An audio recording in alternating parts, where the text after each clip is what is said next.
जय Hind and hello guys, स्वागत है आपका आपके अपने YouTube चैनल ज्ञानदेव होस्ट में। और इस वीडियो में मैं आपको बताने वाला हूं Indian army ministry of defence यानी कि भारतीय सेना रक्षा मंत्रालय CSBO ग्रेड 2 ग्रुप C भर्ती 2026 ऑनलाइन फॉर्म के बारे में कि कैसे आपको ये फॉर्म फिलअप करना है। गाइज ये आपका किस तरह का ऑनलाइन फॉर्म है वो भी आपको बताया जाएगा एंड आप इसको ऑफलाइन वे में भी भर सकते हैं वो भी आपको बताया जाएगा कि कैसे आपको भरना है। बेसिकली ऑनलाइन एंड ऑफलाइन दोनों वे में आप जिसमें भी इसको भरना चाहे वो भर सकते हैं। इस वीडियो के अंदर आपको कंप्लीट जानकारी दी जाएगी जिससे कि आप इस फॉर्म को बिना किसी मिस्टेक के भर पाएंगे। तो चलिए शुरू करते हैं। पहले आप ये जान लीजिए कि कौन लोग इसमें अप्लाई करने के लिए एलिजिबल है और फिर अगर आप इसमें एलिजिबल है और इंटरेस्टेड है तो फिर आप लोग आगे इस वीडियो को वॉच करके अपना फॉर्म भर लेना।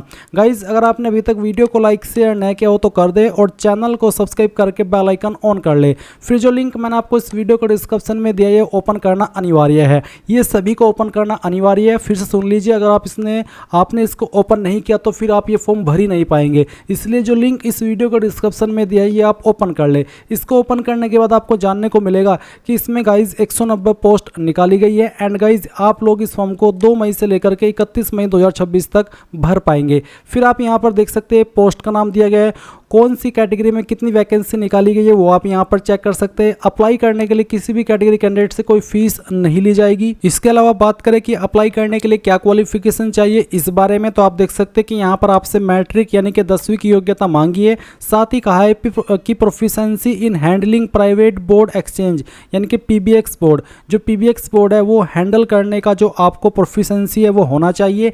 एंड इस संबंध में आप डिटेल्ड में इस नोटिफिकेशन के अंदर भी देख सकते हैं। मैं आपको यहाँ पर क्वालिफिकेशन के सेक्शन पर ले आया हूँ, आप देख सकते हैं proficiency in handling private board exchange PBX board. साथ ही कहा है कि minimum duration of experience should be 6 month यानी कि जो आपके पास इसमें एक्सपीरियंस होना चाहिए वो कम से कम 6 महीने का होना चाहिए। ये आप कहीं से भी बनवा सकते हैं। इसके अलावा fluency in spoken English and Hindi यानी कि जो इंग्लिश है और जो हिंदी है वो आपको अच्छे से आनी चाहिए। बट गाइज ये कंपलसरी नहीं है, अगर है तो अच्छी बात है, नहीं है तो भी कोई इशू वाली बात नहीं है। इसके अलावा आप इसमें ऑल इंडिया से जो अप्लाई है वो कर ही सकते हैं। साथ ही आपका जो सवाल आपके मन में आ रहा होगा और अभी तक बहुत सारे कैंडिडेट पूछ भी चुके होंगे कि ये भर्ती परमानेंट है या नहीं, तो गाइज मैं आपको बता दूं कि गवर्नमेंट भी है बट शुरुआत में 2 साल का आपको प्रोबेशन पीरियड रहेगा। प्रोबेशन पीरियड उसको बोलते हैं। अगर आपको निकालना हुआ तो शुरुआत के 2 साल के अंदर ही निकाल देंगे। 2 साल में ये देखेंगे कि आप कैसा काम कर रहे हैं। अगर आपका सब कुछ अच्छा परफॉर्मेंस रहा तो आपको यहाँ पर परमानेंट कर दिया जाएगा। तो ये चीज़ आपको क्लियर हो गई। अब अगेन यहाँ पर जो लिंक मैंने वीडियो को डिस्क्रिप्शन में दिया हुआ है इसके ऊपर आते हैं। इसमें देख लीजिए एज लिमिट आपकी मिनिमम 18 साल है और मैक्सिमम 25 साल है जो कि 31 मई 2026 तक काउंट की जाएगी। एंड गवर्नमेंट रूल्स के अकॉर्डिंग SC/ST कैंडिडेट को 5 साल की और OBC को 3 साल की एज के अंदर छूट भी दी जाएगी। सिलेक्शन आपका कैसे होगा वो भी आप देख सकते हैं। Written exam, skill test, interview, document verification और मेडिकल एग्जाम। रिटन टेस्ट का जो एग्जाम पैटर्न है वो आप यहाँ पर चेक कर सकते हैं। प्रैक्टिकल टेस्ट एंड इंटरव्यू के बारे में जो यहाँ पर इन्फॉर्मेशन दी गई है वो भी आप देख सकते हैं। किन किन डॉक्यूमेंट की आपको आवश्यकता पड़ने वाली है फॉर्म भरते समय वो भी आप यहाँ पर चेक कर सकते हैं। एंड अगर आप ऑफलाइन वे में फॉर्म को भरेंगे तो गाइज आपको इस एड्रेस के ऊपर जरूरी डॉक्यूमेंट के साथ में अपना फॉर्म सेंड करना होगा। अभी यहाँ पर आपने एलिजिबिलिटी के बारे में पूरी जानकारी जान ली है। अब अगर आप इसमें अप्लाई करने के लिए एलिजिबल है और आप ये फॉर्म भरना चाहते हैं तो आप फॉर्म कैसे भरेंगे इसके बारे में बात कर लेते हैं। तो गाइज फॉर्म भरने के लिए आपको सबसे पहले ये जो लिंक मैंने वीडियो को डिस्क्रिप्शन में दिया हुआ है ये आपको ओपन कर लेना है अगर आपने अभी तक भी ओपन नहीं किया। एंड इसको ओपन करने के बाद इंपॉर्टेंट लिंक के सेक्शन में आएंगे और यहाँ पर एप्लीकेशन फॉर्म और ऑफिशियल नोटिफिकेशन PDF ओपन कर लेंगे।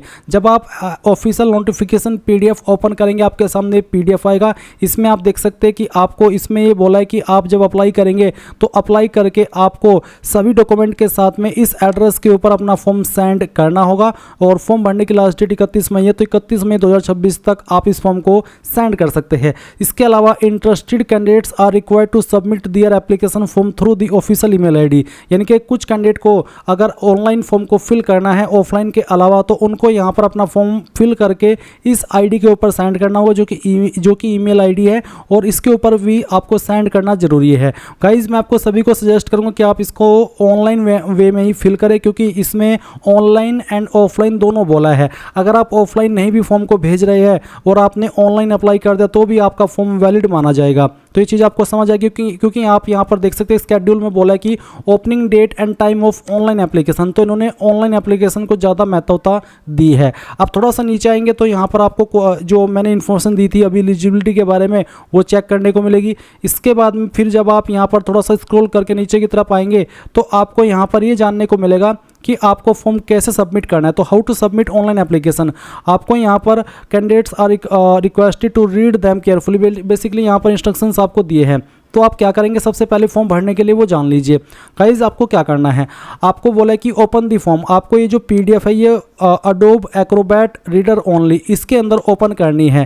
गाइज अगर आप फॉर्म को कंप्यूटर से भर रहे हैं तो गाइज आप यहाँ पर अडोब एक्रोबैट रीडर ओनली इसको डाउनलोड कर लेंगे और क्रोम या फिर एज के अंदर ये फॉर्म फिल नहीं होगा। तो आपको सबसे पहले अडोब एक्रोबैट रीडर ओनली ये सर्च करना है गूगल के अंदर। अगर आपको ये ऐप मिल पा रहा है गूगल के अंदर प्ले स्टोर में तो आप इसको प्ले स्टोर से डाउनलोड कर लीजिएगा। अभी अगर मैं कंप्यूटर से फॉर्म को भर रहा हूं तो आप देख लीजिए अडोब एक्रोबैट रीडर ओनली, आप इसको डाउनलोड कर लेंगे और इंस्टॉल कर लेंगे। इंस्टॉल करने के बाद में गाइज आप ये जो पीडीएफ मैंने आपको यहाँ पर इंपॉर्टेंट लिंक के सेक्शन में दी है और एप्लीकेशन फॉर्म के रूप में आप इसको ओपन कर लेंगे और आपके सामने ये पीडीएफ इस तरह से ओपन हो जाएगी। इसमें मैंने एप्लीकेशन फॉर्म के सेक्शन में जो फॉर्म है सिर्फ वही डाला है। जब आप इसको यहाँ पर ओपन कर ले, ओपन करने के बाद में आपको यहाँ पर ये बोला है कि आप इसमें अपनी जानकारी कैसे भरेंगे। अब वो मैं आपको बताता हूँ और फिर आपको बताऊंगा कि कैसे आपको इसमें डॉक्यूमेंट अटैच करके भेजने हैं। पहले आपने ये Adobe Acrobat reader only download कर लिया या फिर इसका जो ऐप होगा आप देख लेना प्ले स्टोर में है या नहीं है, आपने उसको डाउनलोड कर लिया और उसमें ये पीडीएफ ओपन कर ली। पीडीएफ ओपन करने के बाद इस तरह से अब आपके सामने ये आ जाएगी। अब यहाँ पर जानकारी आप भर लीजिए।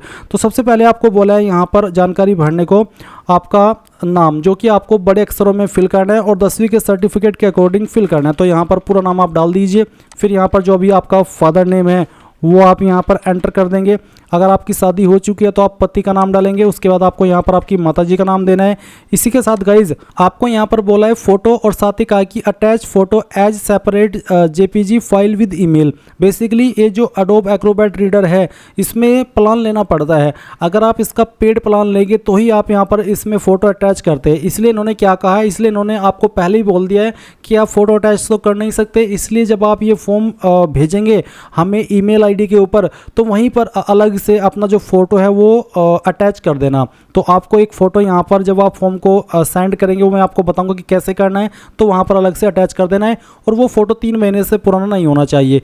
इसके बाद गाइज आप यहाँ पर डेट ऑफ बर्थ अपनी सिलेक्ट करेंगे। पहले आप डे सेलेक्ट कर लेंगे, फिर जो भी आपका मंथ है वो आपको यहाँ पर सेलेक्ट कर लेना है।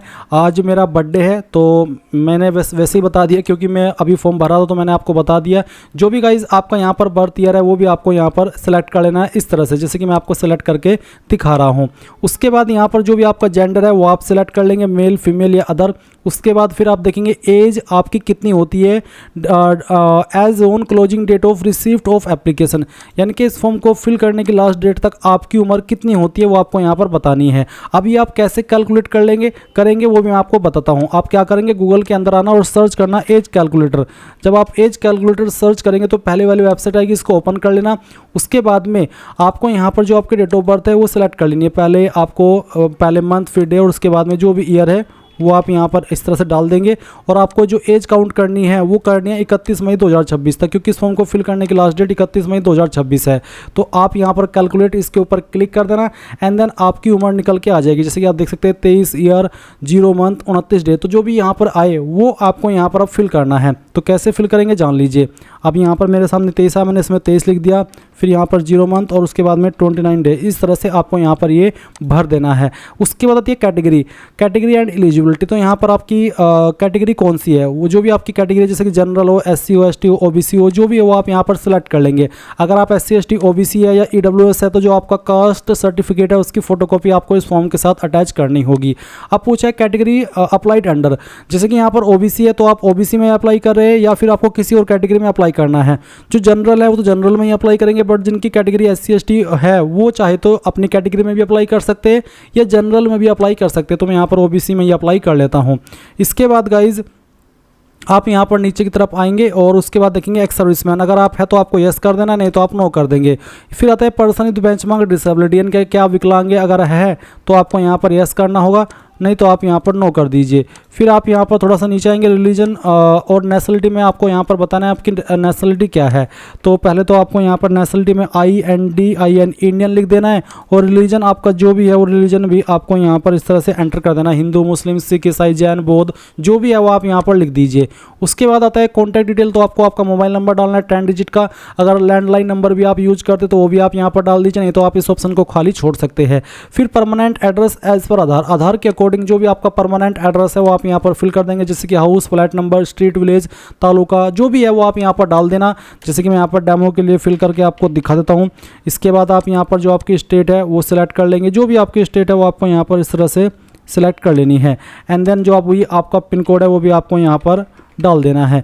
इसके बाद जो आपका पोस्ट ऑफिस है वो आप डाल देंगे। अब आपको रजिस्टर्ड ईमेल आईडी, अपनी ईमेल आईडी जो कि आप यहाँ पर रजिस्टर करना चाहते हैं, ईमेल आईडी आप पूरी डाल देना। अपना आधार नंबर आप यहाँ पर डाल देंगे। उसके बाद नीचे की तरफ आएंगे और फिर आएगा आपका कोरस्पोंडेंस एड्रेस। अभी आपने जो ऊपर भरा वो आपका परमानेंट एड्रेस था और नीचे है आपका प्रेजेंट एड्रेस। तो गाइज अगर आपका permanent and present address same है तो जो एड्रेस आपने ऊपर भरा वही आप यहाँ पर कोरस्पोंडेंस एड्रेस में डाल दीजिए, और अगर ये एड्रेस अलग अलग है तो आप यहाँ पर अपना नीचे प्रेजेंट एड्रेस भर दे। इसके बाद आती है क्वालिफिकेशन की जानकारी। तो आपने 10वीं कौन से बोर्ड के द्वारा की है, इसमें काफ़ी सारे बोर्ड देखने को मिल रहे हैं, जैसे कि यहाँ पर CBSE है, ICSE है, या फिर जैसे कि अगर आपने यूपी बोर्ड से की है तो मैंने यूपी बोर्ड से की है, तो मैं यहाँ पर उत्तर प्रदेश सिलेक्ट कर लेता हूँ। फिर आता है पासिंग ईयर, तो किस साल के अंदर आपने पास की है वो आपको यहाँ पर एंटर करना होगा इस तरह से। और उसके बाद में आपकी परसेंटेज कितनी थी वो आप डाल देंगे। अगर आपके नंबर CGPA के अंदर थे तो आप उनको परसेंटेज में कन्वर्ट करके फिल करेंगे। फिर यहाँ पर आपको डिवीज़न बतानी है अपनी, फर्स्ट, सेकंड या थर्ड जो भी थी वो आप सेलेक्ट कर लेंगे। इंग्लिश के अंदर आपके कितने मार्क्स थे वो आपको यहाँ पर एंटर कर देना है। हिंदी के अंदर आपके कितने मार्क्स थे वो आप यहाँ पर डाल देंगे। उसके बाद आप देखेंगे नीचे हाईएस्ट अटेंड क्वालिफिकेशन, जो आपकी हाईएस्ट क्वालिफिकेशन है वो क्या है। अगर आप सिंपल 10वीं है तो आप सिंपल 10वीं की जानकारी भरेंगे, एंड अगर आपकी हाईएस्ट क्वालिफिकेशन अन्य है तो आप यहाँ पर उसकी जो हाईएस्ट क्वालिफिकेशन की जानकारी वो भर देंगे। नेम ऑफ एग्ज़ाम पास्ट, तो यहाँ पर जो आपकी हाईएस्ट क्वालिफिकेशन है अब आप उसकी जानकारी दे रहे हैं। किस साल के अंदर आपने जो आपकी हाईएस्ट क्वालिफिकेशन थी वो पास कर ली थी। अभी हाईएस्ट 12वीं भी हो सकती है या फिर कोई और क्वालिफिकेशन भी हो सकती है, तो आप यहाँ पर इस तरह से जानकारी भर देंगे। अगर आप 12वीं पास है तो आप यहाँ पर 12वीं का पासिंग ईयर डाल देंगे, क्योंकि इन्होंने हाईएस्ट अटेंड क्वालिफिकेशन में कोई ऑप्शन ये नहीं दिया है कि हम 12वीं की इन्फॉर्मेशन दे रहे हैं, डिप्लोमा की दे रहे हैं या ग्रेजुएशन की दे रहे हैं, बस इन्होंने पूछा है उच्चतम शिक्षा की योग्यता। तो जो भी आपकी हाईएस्ट क्वालिफिकेशन है उसमें अगर आपने 12वीं किया तो आप 12वीं की जानकारी ही इस तरह से भर दे। इसके बाद नीचे की तरफ आएंगे, फिर पूछा है कि क्या आप do you have PBX experience. तो गाइज़ क्या आपके पास PBX एक्सपीरियंस है, तो ये होना ज़रूरी है। आप इसमें यस करेंगे। यस करने के बाद में पूछे है एग्जाम्पल, आपको उसकी अवधि बतानी है। अगर नहीं है तो आप नो करेंगे। आपके पास अगर नहीं भी है तो भी आप इसमें अप्लाई कर देना, क्योंकि अगर इसमें जो अप्लाई करने वाले कैंडिडेट हैं उनमें ज़्यादा कैंडिडेट ऐसे हुए जिनके पास एक्सपीरियंस नहीं था तो फिर उनको भी मौका दिया जाएगा। तो चलिए हमने यहाँ पर यस कर दिया। यस करने के बाद में ड्यूरेशन ऑफ एक्सपीरियंस, अब यहाँ पर आपको बताना है कि आपके पास कितना एक्सपीरियंस है। जैसे कि यहाँ पर लिखा एग्जाम्पल के लिए 2 ईयर 6 मंथ, तो आपको इस तरह से बताना है जो भी आपके पास ईयर एक्सपीरियंस। तो मैं यहाँ पर 1 ईयर लिख देता हूँ। अब जहाँ पर आपने काम किया है, ऑर्गेनाइजेशन, एम्प्लॉयर नेम, उस कंपनी का नाम या उस बंदे का नाम जहाँ पर रह करके आपने काम किया है। करंटली गवर्नमेंट सर्वेंट, क्या आप एक वर्तमान में सरकारी कर्मचारी है। अगर हाँ तो यस, नहीं तो आप नो कर देंगे। साथ ही अब आपको यहाँ पर नियुक्ति की तिथि यानी कि कब आपने जॉब ज्वाइन की थी वो देंगे। डेजिग्नेशन एंड डिपार्टमेंट, कौन सी पोस्ट पर और किस डिपार्टमेंट में आपने काम किया वो आप यहाँ पर इस वाले सेक्शन में फिल करेंगे खुद से। क्या पे स्केल या ग्रेड पे आपको मिलता था वो आप यहाँ पर लिख देंगे। इसके बाद नीचे आते हैं और कुछ और जानकारी आपको यहाँ पर देनी है। इसमें डॉक्यूमेंट्स इनक्लोज्ड, कौन कौन से डॉक्यूमेंट आप इसके साथ देने वाले हैं, जैसे कि आधार कार्ड देंगे, साथ ही क्वालिफिकेशन सर्टिफिकेट जिसमें कि 10वीं 12वीं का सर्टिफिकेट की फोटोकॉपी अटैच करेंगे। बर्थ सर्टिफिकेट है तो आप इसको टिक कर देंगे, नहीं है बर्थ सर्टिफिकेट तो आप इसको अनटिक कर देना। कास्ट सर्टिफिकेट, अगर आप SC ST OBC या EWS है, 10वीं का मार्कशीट, रेसिडेंटल सर्टिफिकेट यानी कि निवास प्रमाण पत्र अगर आप दे रहे हैं तो आप इसको टिक कीजिए, अगर नहीं दे रहे हैं तो आप इसको अनटिक कर देंगे। फिर PBX एक्सपीरियंस सर्टिफिकेट अगर आप अटैच कर रहे हैं तो इसको टिक करेंगे, नहीं तो आप इसको अनटिक कर देंगे। इसके बाद यहाँ पर डोमिसाइल सर्टिफिकेट, ये जो रेसिडेंटल सर्टिफिकेट और डोमिसाइल सर्टिफिकेट है ये एक ही होता है बेसिकली, तो आप इनमें से कोई एक अटैच कर देना, वो चाहे तो दोनों को टिक कर सकते हैं। पासपोर्ट फोटो आप अटैच करेंगे। इसी के साथ में यहाँ पर अगर आप गवर्नमेंट सर्वेंट है तो जो NOC है क्या आप वो दे रहे हैं, आप इनको अपनी चॉइस के अकॉर्डिंग टिक या अनटिक करेंगे। इसके बाद नीचे की तरफ आइए और यहाँ पर पहले इसमें आपको जगह का नाम देना है, जिस जगह से आप फॉर्म को भर रहे हैं, अपनी सिटी का नाम भर देना, किस डेट में भर रहे हैं वो आपको यहाँ पर इस तरह से एंटर कर देनी है। इसके बाद गाइज यहाँ पर आता है signature of applicant attach as separate JPG with email. आपको यहाँ पर जो आपका सिग्नेचर है उसका एक इमेज इस फॉर्म के साथ अलग से अटैच करना होगा। वो कैसे करना होगा मैं आपको आगे बताऊंगा। इसके बाद गाइज आप यहाँ पर नीचे की तरफ देखेंगे आपका एडमिट कार्ड है, बट गाइज इसमें यहाँ पर क्योंकि एडोब रीडर के अंदर आपको एडिट करने का बोला है तो आप यहाँ पर कुछ भी नहीं लिख सकते, क्योंकि अगर आप लिखने के लिए जाते हैं तो आपको इसमें ये बोला जाता है कि आप इनका प्लान लीजिए, बट आप तो स्टूडेंट हैं और आपको उन्होंने ऐसा नोटिफिकेशन के अंदर बोला भी नहीं है कि आप प्लान लीजिए। तो मुझे क्या लगता है, मुझे लगता है कि ये आपसे जो जानकारी है वो बाद में भरवाई जाएगी, क्योंकि यहाँ पर सिर्फ ये बोला है कि अभ्यर्थी द्वारा भरा जाएगा, साथ ही नीचे category applied for roll number, ये आपको बाद में भरना होगा, अभी नहीं भरना है। अभी के लिए आपको सिर्फ इसको साथ में भेजना होगा। आप इसको कैसे भेजेंगे वो आप यहाँ पर जान लीजिए। इसमें गाइज यहाँ पर आपने ये जो फॉर्म है वो भर लिया है।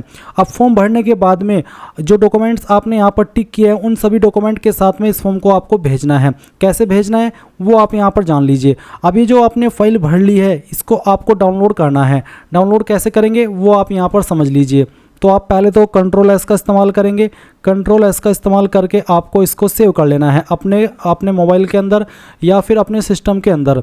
चलिए मैं यहाँ पर इसको एक फ़ोल्डर चूज कर लेता हूँ और फिर यहाँ पर हम इसको सेव कर लेते हैं। अब जैसे ही फाइल सेव हो जाए तो आप क्या करेंगे, इसको आप पहले तो रीनेम करेंगे, यानी कि फाइल का नाम बदलेंगे। तो मैं आपको दिखाता हूँ हमने कहाँ पर सेव की है। ये मैंने फाइल को सेव कर लिया और मैं आपको इसको ओपन करके दिखा देता हूँ। आप देख लीजिए इसमें जो इन्फॉर्मेशन हमने भरी है वो यहाँ पर इस तरह से ऐड हो चुकी है। जो भी इन्फॉर्मेशन हमने भरी है वो सभी यहाँ पर ऐड हो चुकी है। अब आपको इसको रीनेम करना है। रीनेम आप देख लीजिए क्या रखना है।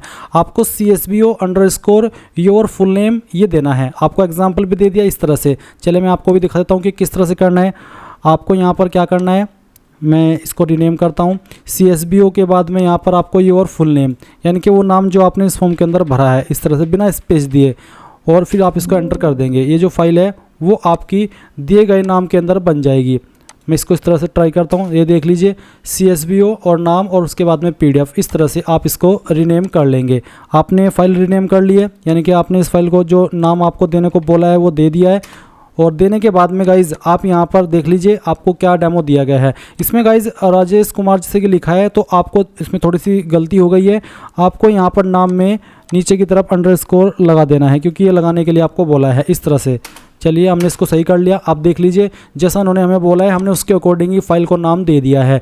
आपको अगेन नोटिफिकेशन पर दिखाता हूँ। आपको यहाँ पर बोला है एग्जांपल के लिए CSBO, उसके बाद में आपका नाम और फुल नेम देना है, और उसमें आपका जैसे कि फर्स्ट नेम है नीचे फिर अंडरस्कोर लगा देना है, और उसके बाद ये फाइल आपकी तैयार हो चुकी है। कौन कौन से डॉक्यूमेंट आपको अटैच करने हैं वो भी आप देख लीजिए। आपने जो टिक की है फॉर्म के अंदर वो सभी तो आपको अटैच करने ही है। जैसे कि आप यहाँ पर देख सकते हैं ये सभी डॉक्यूमेंट्स आपको अटैच करने होंगे और आपको इस ईमेल के ऊपर भेजना है। और कैसे भेजना है वो आप जान लीजिए। आप ईमेल ओपन कर लीजिए, चाहे अपने मोबाइल के अंदर चाहे अपने कंप्यूटर के अंदर। कर लिया आपने ईमेल ओपन, और अब मैं आपको दिखाता हूँ कि कैसे आपको अटैच करना है। जैसे ही आप अपनी ईमेल ओपन कर ले तो गाइज आप यहाँ पर कंपोज इसके ऊपर क्लिक करेंगे। अगर आप मोबाइल से इसको भेज रहे हैं तो आपको यूट्यूब के अंदर सर्च कर लेना है कि मोबाइल से कैसे ईमेल भेजे। आपको काफ़ी सारी वीडियोज़ मिल जाएंगी, वो वीडियो वॉच करके आप ईमेल भेजना सीख सकते हैं। बट अगर आप कंप्यूटर से भेज रहे हैं तो आप यहाँ पर समझ लीजिए। अब आपको 2 में वो ईमेल आईडी डालनी है जिसके ऊपर आप इस फॉर्म को भेज रहे हैं, और वो ईमेल आईडी है ये वाली जो कि यहाँ पर मेंशन की गई है। आप इस ईमेल आईडी को यहाँ से कॉपी कर लेंगे, या फिर एक एक स्पेलिंग आपको इसकी नोट कर लेनी है। और उसके बाद आपको यहाँ पर 2 में आना है, और 2 में आने के बाद में ये जो ईमेल आईडी है वो यहाँ पर इस तरह से डाल देनी है। ये डाल दिया आपने ईमेल आईडी। उसके बाद सब्जेक्ट क्या रखना है वो भी आप देख लीजिए। आपको बोला है सब्जेक्ट आपको रखना है CSBO, उसके बाद में एप्लीकेशन और साथ ही योर फुल नेम। आपको यहाँ पर इसके संबंध में जो एग्जाम्पल है वो भी दिया है। तो CSBO application your full name ये आपको रखना है। तो सब्जेक्ट आप क्या करेंगे, यही CSBO application your full name, आप इसको यहाँ से कॉपी कर लेंगे, और उसके बाद में सब्जेक्ट में यहाँ पर योर फुल नेम के सामने आपका जो भी नाम है जो आपने इस फॉर्म के अंदर भरा है वो आपको डाल देना है। ये इस तरह से आपको सब्जेक्ट रख लेना है। उसके बाद यहाँ पर नीचे की तरफ आएंगे और देखेंगे आपको अटैच करना है फील्ड PDF फॉर्म। जो आपने अभी फॉर्म भरा है वो अटैच करेंगे। अटैच करने के लिए जो पिन का निशान है, ये जो पिन आप देख रहे हैं इसके ऊपर आप क्लिक कीजिए। फिर आपको आपकी वो फाइल देखनी है जहाँ पर आपने सेव की है। इस फाइल को मैं यहाँ से क्लिक करता हूँ और ओपन कर देता हूँ। ओपन करने के बाद यहाँ पर इस तरह से अटैच हो जाएगी, जैसे कि आप देख रहे हैं कि अपलोड हो रही है। उसके बाद आप क्या अपलोड करेंगे, आपको बोला है ऑल स्कैन्ड डॉक्यूमेंट। जो भी डॉक्यूमेंट्स आपने यहाँ पर इसके साथ में टिक किए हैं, जिनके ऊपर आपने कहा है कि ये डॉक्यूमेंट मैं भेजने वाला हूँ, जो कि आप खुद भी देख सकते हैं, जैसे कि यहाँ पर आधार कार्ड है, क्वालिफिकेशन सर्टिफिकेट है, 10th का मार्कशीट है, रेसिडेंटल सर्टिफिकेट है, अगर आप एक्सपीरियंस सर्टिफिकेट दे रहे हैं तो वो है, पासपोर्ट साइज़ फ़ोटो है, आपका सिग्नेचर भी है। तो ये सभी जो डॉक्यूमेंट है वो भी आपको इस फॉर्म के साथ अटैच करने हैं। कैसे? आप इसी प्रकार से इस पिन के आइकन के ऊपर क्लिक करेंगे और पिन के आइकन के ऊपर क्लिक करने के बाद में आपको यहाँ पर एक एक करके वो सभी डॉक्यूमेंट सेलेक्ट कर लेना। जैसे कि मैंने इसको सेलेक्ट किया, फिर यहाँ पर मुझे फ़ोटो भी अपलोड करना है तो मैंने इस फोटो को सिलेक्ट कर लिया, फिर मैंने यहाँ पर सिग्नेचर को सिलेक्ट कर लिया। उसके बाद में अगर आपने कास्ट सर्टिफिकेट की जानकारी दी है तो आप कास्ट सर्टिफिकेट यहाँ पर इस तरह से सिलेक्ट कर लेंगे, जैसे कि मैं आपको यहाँ पर सिलेक्ट करके दिखा रहा हूँ ये फाइल। और जो जो भी डॉक्यूमेंट्स आपको भेजने को बोला है या फिर जो भी डॉक्यूमेंट्स आपने टिक किया है आप उनको सिलेक्ट करेंगे और इस तरह से ओपन कर देंगे। जैसे ही ओपन करेंगे वो एक एक करके डॉक्यूमेंट यहाँ पर अपलोड हो जाएंगे। ध्यान दीजिएगा, कोई भी गलती मत करना, अच्छे से चेक कर लेना कि मैंने सभी डॉक्यूमेंट जो कंपलसरी मुझे देने हैं वो अटैच कर लिए नहीं कर लिए। फोटो भी करना है, सिग्नेचर भी करना है, निवास प्रमाण पत्र दे रहे हैं तो वो भी करना है, कास्ट सर्टिफिकेट है, SC ST OBC हो तो वो भी करना है, और जो आपका एक्सपीरियंस सर्टिफिकेट है वो भी आपको देना है। इस तरह से आपको अच्छे से जानकारी को चेक कर लेना है। और जब आप पूरी तरीके से श्योर हो जाएंगे कि हाँ मैंने सभी को ध्यान दे दिया कि हाँ सभी डॉक्यूमेंट अटैच कर लिए हैं, तो गाइज़ आप यहाँ पर उसको सेंड के ऊपर क्लिक कर देंगे और ये आपका जो फॉर्म है वो भेजा जाएगा। इसके अलावा आपको यहाँ पर इन्होंने ये भी बोला है कि जो आप फॉर्म भर रहे हैं, फॉर्म भरने के बाद में आपको सभी चीज़ें अपने पास रख लेनी है। आपको बोला है keep copies of your field form and all documents for your records, यानी कि अपने रिकॉर्ड्स के लिए आपका भरा हुआ फॉर्म और उसकी जो कॉपीज़ है, जो डॉक्यूमेंट्स आपने अटैच किए हैं अपने पास रखनी है, क्योंकि इसकी आवश्यकता आपको पड़ने वाली है। ये मैंने आपको अच्छे से बता दिया कि कैसे आपको आपका फॉर्म भरना है, कोई फीस आपको पे नहीं करनी है, सभी चीज़ें अच्छे से एक्सप्लेन कर दी गई है। अगर अभी भी कोई सवाल डाउट आपका रह गया हो इस फॉर्म को भरने को लेकर के तो आप कमेंट के माध्यम से पूछ लीजिएगा। सो गाइज़ ये थी आपका कंप्लीट इन्फॉर्मेशन। और यहाँ पर अगर आपको एक्सपीरियंस के सेक्शन में कोई डाउट है, जैसे कि आप देख सकते हैं कि PBX क्या है, तो आपको बोला है private board exchange, PBX board, ये आपको यहाँ पर इन्होंने बता दिया, यानी कि कहीं से भी आपका एक्सपीरियंस। अब ये गाइज आपने सभी जानकारी समझ ली है। अगर अभी भी कोई सवाल डाउट हो तो कमेंट के माध्यम से पूछ लेना। अगर आपको ऑफलाइन वे में भी फॉर्म को भेजना है तो ये जो मैंने आपको फॉर्म भरना सिखाया है, ये सेम फॉर्म भरा हुआ इस डॉक्यूमेंट इस एड्रेस के ऊपर भेज देना, इन सभी डॉक्यूमेंट के साथ में जो कि यहाँ पर आपको मेंशन किया गया है। तो गाइज आई होप आपको जानकारी पसंद आई होगी। So thanks for watching. जय हिंद।